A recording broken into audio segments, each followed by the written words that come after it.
Yeah, so let's jump right into that. We have Mephis versus Speediest Chief. What are your guys' thoughts going into this first match on who has the advantage? What are some of the considerations with these teams? Let's start with King, since you mentioned that. Yeah, so looking across their team compositions, I'm curious on what moveset Mephis is going to have on Cresselia. Because, typically in Great League, you want Cycle Cut, Moonblast, and Grass Knot. But there's not too many water types in this meta, right? There's no, obviously Azumarill was banned, so but would be helpful against a Swampert, but you don't necessarily need it for that matchup. I do think the Moonblast is almost for sure gonna be on the moveset for Cresselia.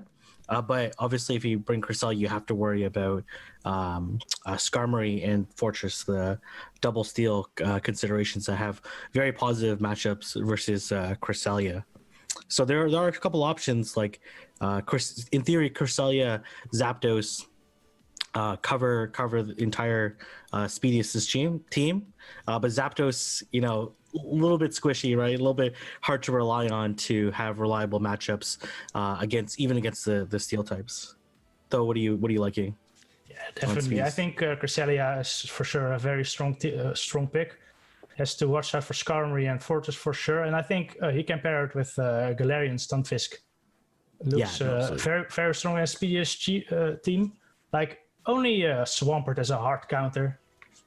Obstagoon also checks it, but those non-step counters they just don't do enough. Yeah, no, absolutely. And then Fortress looks pretty strong on Speediest's team, but is extremely bait dependent. Like it can beat the Galarian Stunfisk, but you have to in the one shield, but you have to be able to land that mirror shot bait. And then be able to land the Earthquake. So the consistency of that matchup is going to be pretty iffy, but it does have a very strong matchup against Cresselia. So if you're able to lock that in, you're going to be able to come out of that matchup with a lot of energy. Yeah, and it's got the morale boosted from that Best Buddy ribbon from Speediest Chief in preparation for true. This. I want to remind the audience today that this is a round robin tournament. All of the competitors will be facing each other. And so as we get into these battles, right, just as a reminder, it is round robin draft. They'll each be going up against each other. And we'll be going back and forth between us casting the actual battles, and then we'll have an excellent, absolutely going to want to see it, analysis from two other people who are going to be our analysts. So I think we're ready for some battles, right, guys? Yeah, let's go for it. Mephis versus Speedy. Let's go. So we're jumping in to Obstagoon versus Zapdos. This is kind of a neutral matchup. However, Obstagoon is throwing counters that are resisted by the Zapdos. King, does this matchup play in favor of Zapdos without super effective hits? This matchup is generally slightly favorable for Obstagoon. And then I figured they were actually going to run, when I was actually trying to figure what moveset they're going to run, I figured Cross Chop was going to be the moveset, considering there's, interesting, trying to catch the move. These drill pecks are going to do a this lot of Swampert damage. Jumping into the drill peck, of course, it is going to be doing neutral damage. That Swampert would have liked to take a Thunder or a Thunderbolt, but out comes the Dugong here, going to be taking an Earthquake, potentially non-debuff. This Dugong does want to be going for the Icy Winds for neutral damage and the debuff onto the Swampert. Not shielding here is a big Earthquake. play. Wow. Just taking it there. Though, does that flip this matchup? Is there any chance for Swampert to win here? No, this Dugong can just farm down the Swampert at this point. Shield one move. But he doesn't. He wants his Dugong to be at low health, so the Obstagoon doesn't get much farm. Yeah. So this Dugong with low HP, taking out what's left of the Swampert. No shields at play yet, but the Dugong does have some energy to debuff. As we mentioned before, during the draft, Dugong has a lot of play, even in losing scenarios. Dugong, quite bulky, able to take a couple counters before a saving Icy Wind here. Icy Wind, of course, going to be debuffing this Obstagoon, which a lot of HP. Obstagoon is surprisingly bulky across all leagues, but it's going to be able to get so much energy there with the Night Slash and Cross Chop. Very very good coverage against the rest of the team. Outcoming Zapdos, winning that charge move tie. Maybe the Obstagoon didn't click on the move there, but it looks like a Drill Peck does go shielded. King, what do you think is going through their minds right now? That Zapdos going to shield here, right? Yeah, it's definitely going to shield because Mephis has a Galarian Stunfisk in the back and obviously won't appreciate the counters. This is, oh man, this is a gutsy move. The Skarmory is, a bird out of place right now. Wow, and a switch out there to the G-Fisk, which is also a tremendously hard counter to the Skarmory. Skarmory just absolutely out of options here. Goes for the Brave Bird. Brave Bird going to be doing resisted damage, and look at how little damage that actually did on one of the new staples of the Great League. I'm surprised he's thrown that Brave Bird so early. Yeah. This matchup is not that bad. Couple Brave Birds in the G-Fisk goes to very low HP. Yeah, exactly. Which will give the Obstagoon some time to farm. Yeah, I think the typical way that you should play the matchup, if you're not gonna commit any shields, is wait for them to throw 2 Rock Slides, build up, and then you should be able to safely land 2 Brave Birds and put it into the red. Yeah, but now the G-Fisk here going for the Rock Slide here, neutral hit, taking out what's left of the Skarmory, and this is just a really rough spot for that Skarmory there, going down, and the Obstagoon forced to shield here, even if it's a Rock Slide, it's just going to be putting it too low. Obstagoon does have some energy built up before it switched out, so it could go for the Night Slash here, but the Zapdos coming in and getting the Drill Peck for the KO. Mephis is the master of energy management, able to bank that energy for later and throws the Drill Peck to end the match. Yeah, very well played. Yeah, that switch there. I mean, that Zapdos, very well picked. Even though it was in a losing matchup there against the Obstagoon, I felt like Mephis really navigated that quite well. What do you think of Speedius choosing not to throw the Hydro Cannon onto the Dugong? Because the Dugong was pretty low. I know he was going up for the Earthquake, and it might have been able to prevent the Icy Wind or further farm down on or further damage on the Obstagoon. He would have been able to at least force shield or gain switched advantage back, which I think would have been pretty big. All right, let's get second battle. Right, let's get it. What do you second battle here? Speedius versus. The Obstagoon worked quite well, honestly, in the lead. You could go Obstagoon again and really have that Toxicroak to worry about, right? Yeah, exactly. Okay, here we go. Obstagoon again, lead into Dugong. Phenomenal lead for that Obstagoon. Of course, that Dugong is going to be forced to switch out. Might Icy Wind before leaving. Of course, it's going to have to switch out anyway, so might not be worth doing that. Charging up to an Icy Wind works. Cross Chop will be doing super effective damage here. I'm surprised they're staying in this long, right?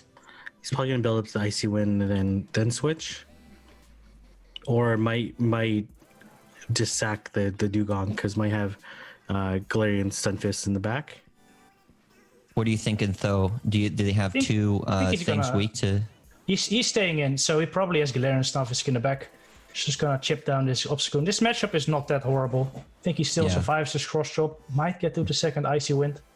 Dugong is just so bulky, taking these counters like a champ, has been able to debuff the Obstagoon quite nicely. So that is quite close. Of course, Obstagoon quite threatening to this team, and I'm surprised the Zapdos coming out is going to be taking a little bit more damage from those Night Slashes. At this point, Cresselia might have been better, but it is really tough to farm down an Obstagoon at this range, especially when it resists those Psycho Cuts or Confusion. So the Zapdos coming in with the Drill Peck here to take out the Obstagoon.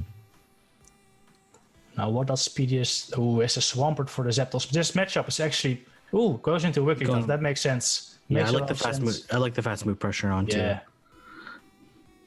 Yeah, Wigglytuff, of course, here doing those neutral charms. Zapdos not bulky at all. Switching out of there, doesn't want any part of those charms. And now the Confusion, Cresselia. How does this change this matchup, King? That is not good for Speedius at all, considering he has a Swampert in the back. Yeah. And they have 2 shields. This is exceptionally bad for Speedius. I think this match is... this is going to be kind of rough. Going to be real close.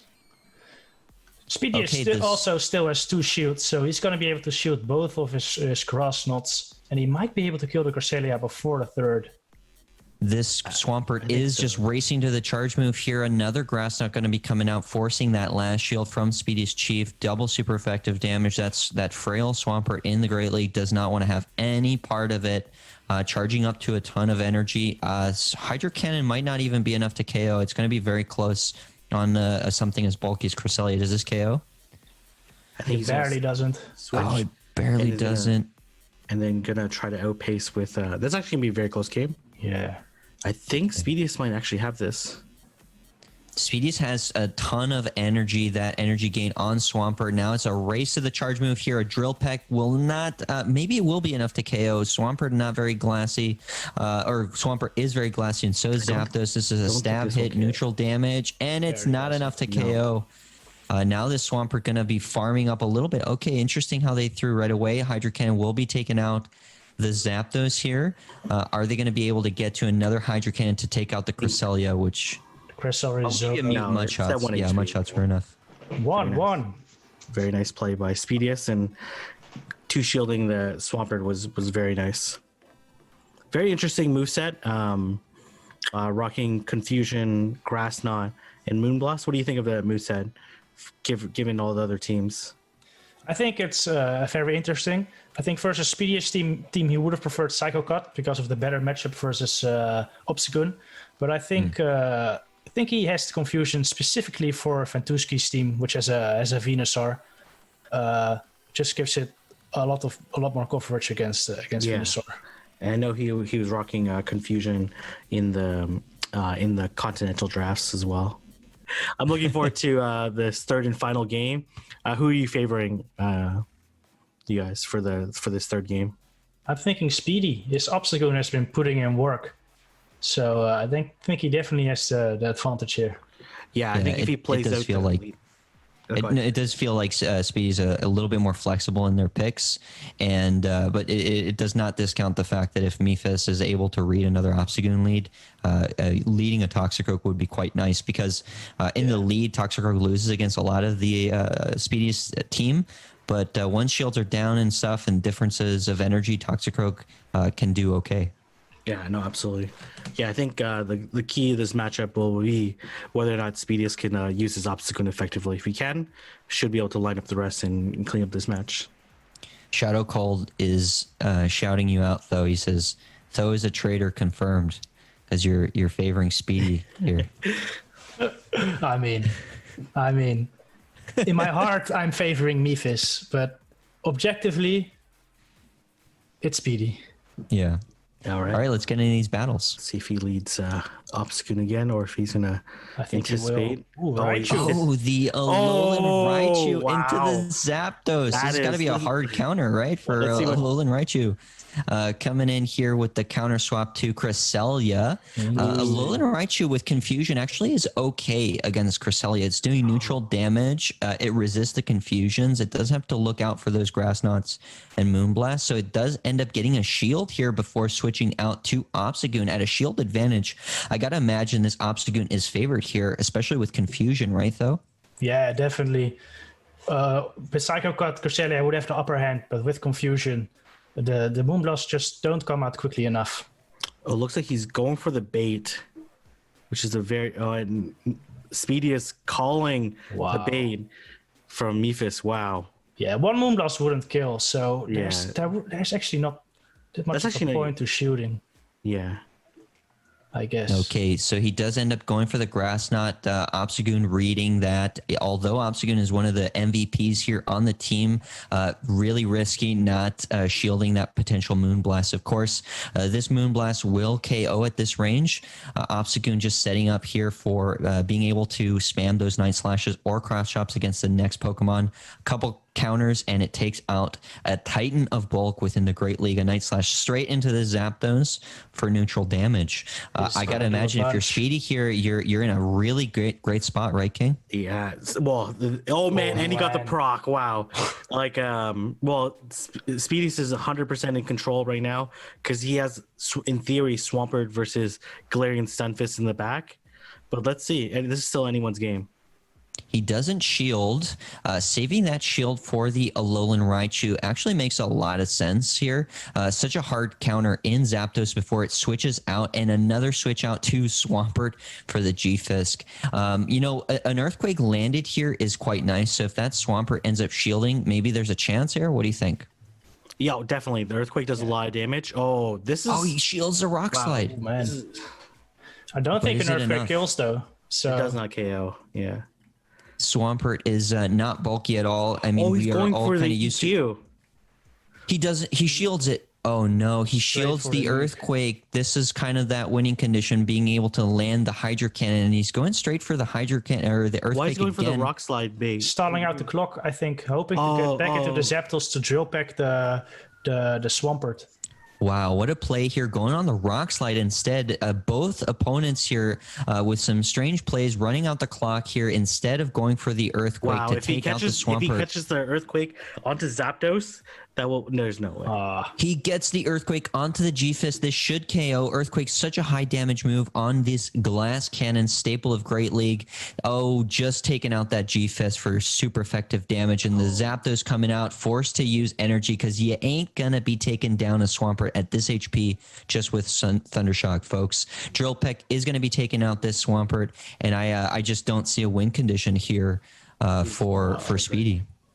Or for Mephis, rather. Yeah. What a call from Speedy to lead the Raichu. That was a huge lead call, and that Raichu came right in the right moment, and that was wow. But Speedy just made it pretty interesting at the end with the shield baits and the Earthquake getting shielded. And man, then calling the Grass Knot, that was huge. Yeah, no, absolutely. That was that was a very quality match. So congratulations on Speedius on picking up a really nice early win against one of his three competitors, but I wouldn't count out Mephis quite yet. He has some very strong matchups against the other two competitors.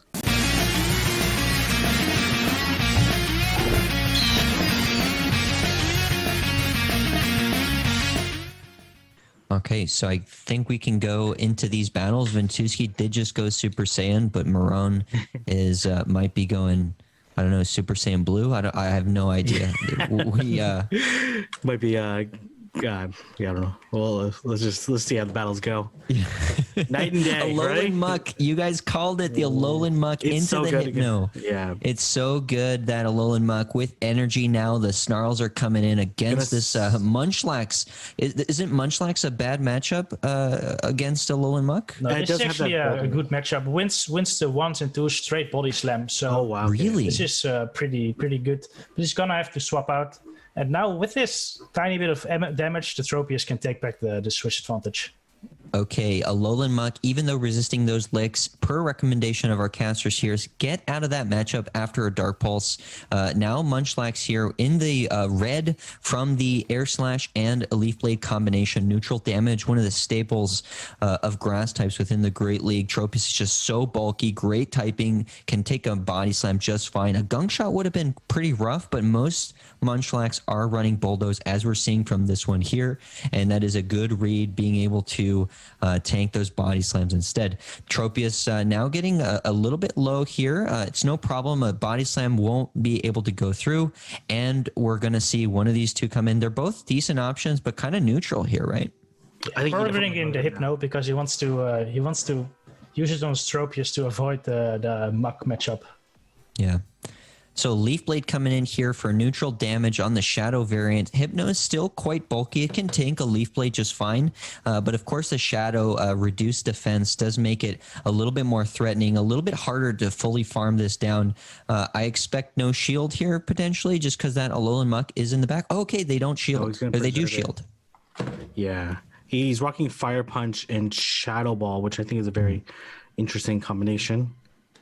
Makes sense. Without the lack of like Azumarill, you don't really need or a lot of flyers are also banned. You don't really need the Thunder Punch. Yeah, absolutely. This Hypno or this Muck is just putting in so much work against the Hypno and Umbreon combination. And he catches a Dark Pulse. No way.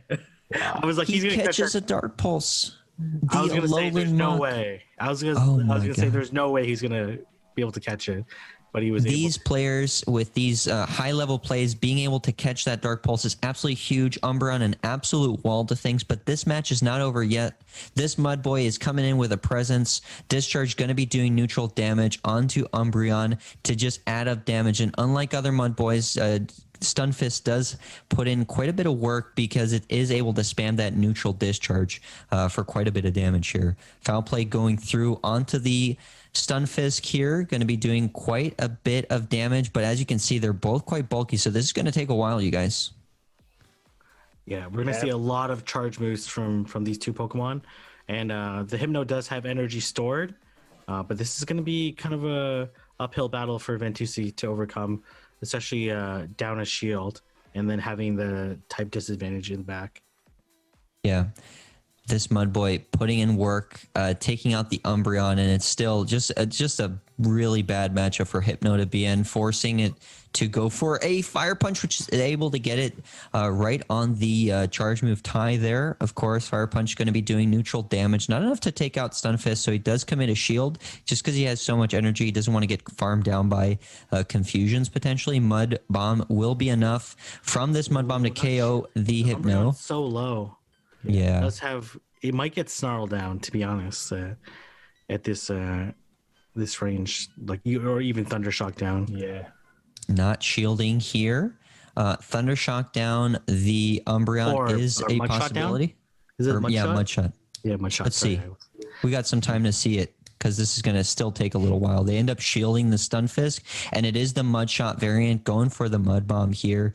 Would be taking out that Umbreon, committing that last shield. Ventuski really desperate to hang on to his Umbreon as long as he can. This is just down to the wire here, but the Umbreon taken out there. This from the lead was a rough situation for them to be in, right? Yeah, and I like how Marone played it by throwing the Dark Pulse to ensure the switch advantage was huge. Yeah, that was a very, very smart move. Okay, here we go into the second battle. A Mantine into a Lowland Muck. This has got to be a very neutral matchup. Of course, Mantine getting a shielded Bubble Beam will be quite rough. So it does have to kind of charge up to the Ice Beam. And it does get beat out there by the Muck charging up energy so quickly. The Dark Pulse here is the one to shield, I think. But how does this play out, though? What do you think? This is a very, very neutral matchups. I think in the lower shield scenarios, Muck will win, but in the higher shield scenarios, with some debuffs, the Mantine wins. But he goes straight for the Ice Beam. The Ice Beam did quite a bit of damage. That's a very smart move. He might actually flip the matchups now. Of course, he's gonna have to shield this if he wants to win. But if he does, I think he might be able to win the one shield. Not shielding that Dark Pulse. He's going to be able to get to another Ice Beam. Oh, he goes for the Bubble Beam instead. Now the Muck very tempted to shield this. No shield. That's a huge call. That is an shield absolute... the Bubble Beam. Wow, really? That's a massive call. And now Muck is just loaded up with energy, is going to be able to... simultaneous KO. Wow. And now the Hypno is very safe. Yes, wow. Absolutely. I think taking out the Muck...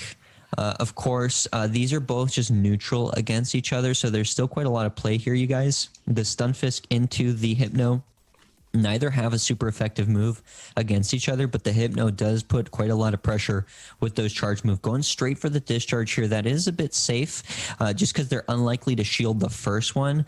Hypno quite bulky, and the Mud Bomb does a little bit less damage per energy in neutral situations. So here we go, a Fire Punch potentially coming out of this Hypno, and sure enough, it does. The Hypno does have quite a bit more pressure onto the Tropius, though, I think. So what do you guys think? What's going through their minds right now? A discharge coming out from this Stunfisk. I think Ventuski must be expecting the Tropies in the back, so he might charge up a bit of energy and swap out eventually. Yeah, I was a little bit surprised by Marone throwing the discharge there. I thought the Mud Bomb bait would have made a little bit more sense, but yeah, let's see. I guess it would do more damage. Hypno here going for the Fire Punch. Fire Punch, I don't think it's going to be enough to KO, but the subsequent Confusion aggregate damage will be enough to KO, forcing that last shield of the match. No shields at play here. The Hypno tying to the charge move. Fire Punch, is it going to be enough to KO the Stunfisk? I think Stunfisk is going to go down here, but if it does is able to get to that discharge, it survives in time to get a discharge and potentially take out this Hypno. It's still going to be close. Both of these are quite bulky here, but the big news here is for that Tropius doesn't have to worry about fire punches anymore. The Stunfisk has done its job. Get out of there, and now it is shields down against an Umbreon. I believe, as is mentioned by House Stark in the chat, this is a winning matchup for Tropius, but maybe with a couple snarls, the Umbreon is able to flip this matchup. Is this a slam dunk for Tropius, you guys? It's really close. Yeah. This should be...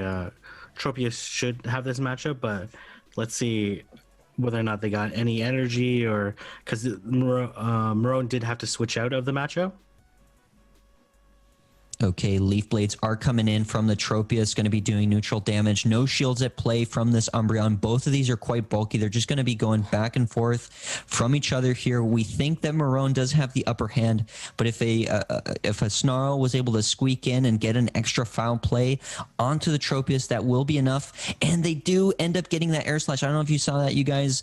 Right before the charge move came from the Umbreon, Tropius was able to slip in an Air Slash. That is huge. In terms of energy, this Tropius, just a single foul play is going to be enough to KO. I think the Umbreon is going to be able to hang on after this Leaf Blade, but an Air Slash should be enough to KO afterwards. Umbreon is just so bulky, you guys. I think that is enough. And Tropius emerging victorious with a Stunfist still in the back. All right, let's not keep people waiting. Let's get into these battles. Again, Moran and Speedius, they are in the lead here in points. Whoever wins here will be in the lead. The best of three, Muck. Melmetal into Alolan Raichu, fairly neutral. However, those rock slides do neutral damage here, so Melmetal does have a bit more shield pressure here. Of course, that Alolan Raichu going for the wild charges here would be devastating to the Melmetal. Does this play out pretty much how I said, or is there a little bit more nuance to this, Tho? Yeah, he has to double up with wild charges for sure, and then Raichu will win this matchup. I'm a little bit surprised he didn't quite double up. It looks like he's gonna switch into. Ooh, okay. This is a okay. This is an interesting switch because this should favor Melmetal taking resisted bug bite damage. Yeah, this is kind of rough. Even though that Fortress is rocking that best buddy ribbon, it doesn't really put pressure onto the Melmetal until it gets to the Earthquake, you guys. And it looks like the Fortress is received by a Medicham who, thanks to its psychic subtyping, is taking neutral damage from those bug bites. Earthquake going to be doing a ton of damage, even though it doesn't have stab or super effective against the Medicham. It is quite the hit against Fortress. Medicham farming up here, going for the dynamic punch. That was an incredible farm. Like counting those bug bites, he's like literally one bug bite off the mirror shot. Just shy of the mirror shot. Medicham has a really good, Moran has a really good pulse on that Fortress energy, which is has gone bye-bye. The Ice Punch will be going through. Oh, no, not, yes, it will be going through onto the Alolan Raichu. Alolan Raichu, of course, will be able to tank this just fine. And you don't hear that a whole lot from Alolan Raichu's being able to fully farm down this Medicham. And with so much energy here, puts a lot of pressure onto the rest of the team. This is a hairy situation, right, King? This is not good for Marone, but he does have energy, so he might be able to. But the Raichu has so much. Let's see how they're going to play this out. Yeah, goes for the Rock Slide here. Alolan Raichu farming up even more energy, if you can believe it. A Wild Charge is certainly enough to KO here. There is a little bit of nuance here. The Rainy Cast Form actually puts a little bit more pressure than you'd think. Once that Alolan Raichu, they switch out to Swampert, and I think that makes sense because they are forced to go 2 Wild Charges back to back. They don't know what they have in the back, and the Rainy Cast Form here for neutral damage. Though I gotta imagine shields down, this Earthquake's gonna sting, but does a Rainy Cast Form come out on top here? No, Rainy Cast Form can throw 1 Weather Ball, and it won't be enough to KO. And Swampert's gonna outpace the Cast Form to the Hydro Cannon for sure. Okay, the Weather Ball, just barely not enough. It's not going to be able to get to another Weather Ball. As Tho mentioned, this Hydro Cannon will KO. Earthquake was just a devastating hit to an otherwise pretty decent answer against Swampert, just going down in flames there, as one would say. Of course, wet from that Hydro Cannon. Rock Slide will KO here, but that Alolan Raichu does beat Melmetal to the CMP, and that should be a wrap. it can't survive 1-volt switch. Like this is over. Plus the wild charge is ready. Very nice by Speedius.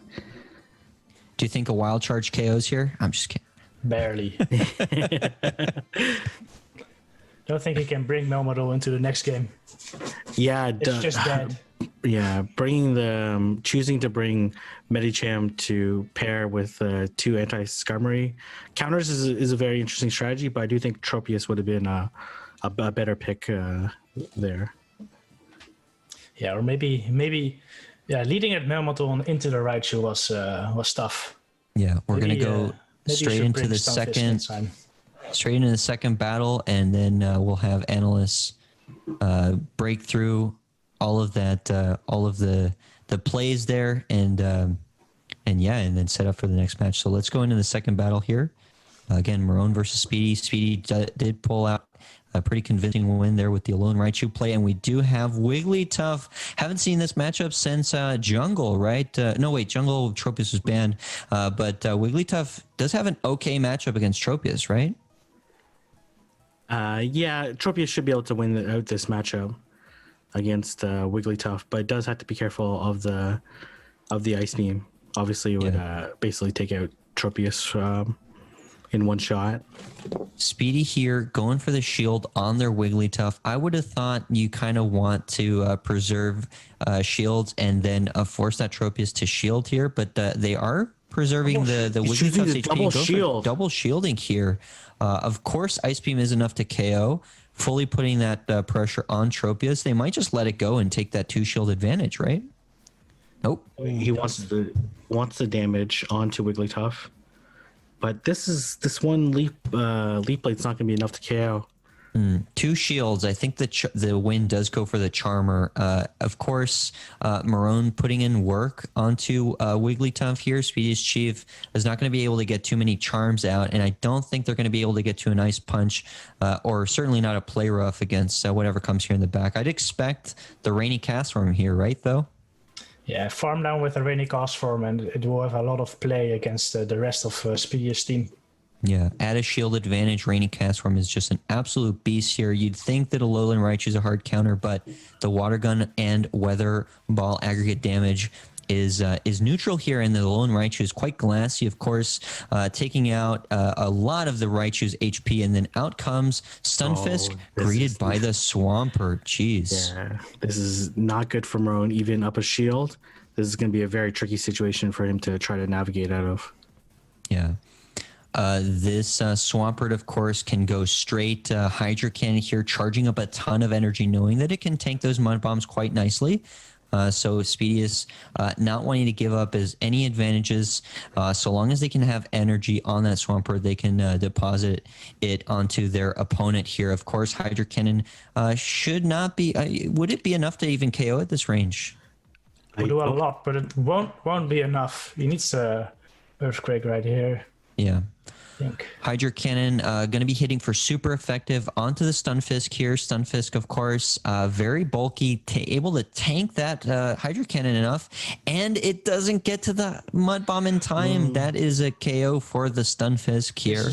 But this might for the cast form. Exactly. So I'm actually surprised that Marone actually shielded, because I thought the play was just to.